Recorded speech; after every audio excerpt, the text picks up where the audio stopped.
O ministro do STF, Alexandre de Moraes, suspendeu a nomeação de Alexandre Ramagem para o cargo de diretor-geral da Polícia Federal. Começamos com você, Caio. Vamos lá.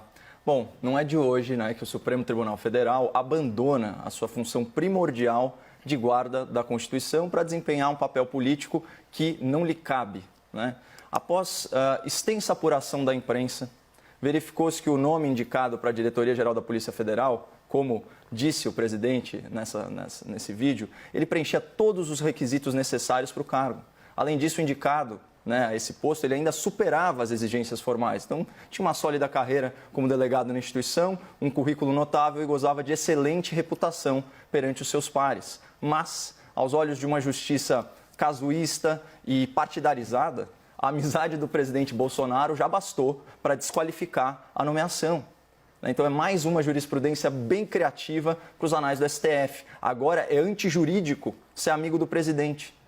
Então, como hipocrisia cansa, e está cansando muito, vamos falar um pouco sobre amizade, esse tema tão familiar à atual composição do Supremo Tribunal. Quem não se lembra daquele e-mail da construtora Odebrecht que dizia, abre aspas, afinal, vocês fecharam com um amigo do meu pai?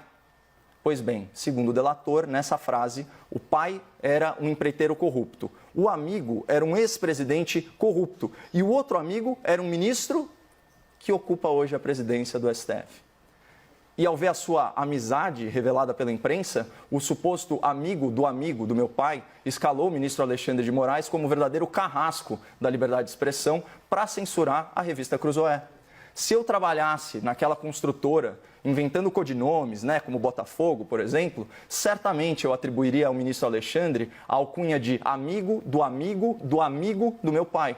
E eu fico me perguntando, onde estava o decano da corte, o ministro Celso de Mello, para defender a liberdade de imprensa contra a censura imposta por seus próprios colegas? Estava caladinho. Afinal, a amizade de verdade, ela também se demonstra na omissão. Podemos citar aqui outro togado notório por suas amizades, o senhor Gilmar Mendes. Esse ministro foi interpelado sobre a sua relação pessoal com o ex-presidente réu, Michel Temer. O jornalista Josias de Souza perguntou indignado, você não acha impróprio que o magistrado converse com o denunciado? E essa pergunta permanece ecoando, mas os fatos cuidam da resposta.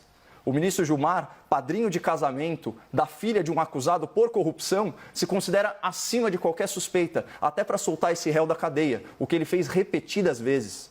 Mas ele não é o único. Segundo pesquisa de 2019 da Fundação Getúlio Vargas, nos últimos 30 anos, todos os pedidos de suspeição ou impedimento de ministros do STF foram arquivados sem passar pelo plenário.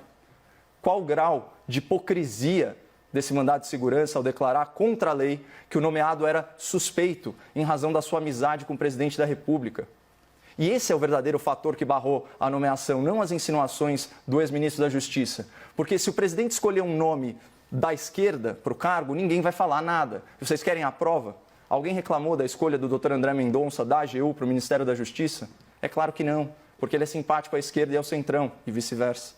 Mas, voltando ao STF para concluir, o conteúdo desse mandado de segurança é eminentemente político e é flagrantemente antijurídico. Ele ignorava o princípio da legalidade, atropelava o princípio da presunção de inocência e manchou ou tentou manchar a imagem de um policial federal que, ao que tudo indica, tem reputação ilibada. Pessoal, isso é grave. Impediram a posse de um cidadão, pressupondo que ele cometeria crimes. Então o STF se tornou vidente, está julgando e condenando no tempo futuro. E antes que alguém venha com comparações descabidas, para deixar isso bem claro, quando Lula foi impedido de assumir a Casa Civil, havia prova incontroversa de desvio de finalidade no ato no momento presente. Os áudios das escutas eram muito claros. O objetivo da nomeação era obstruir a justiça no presente, blindando o presidente com foro privilegiado.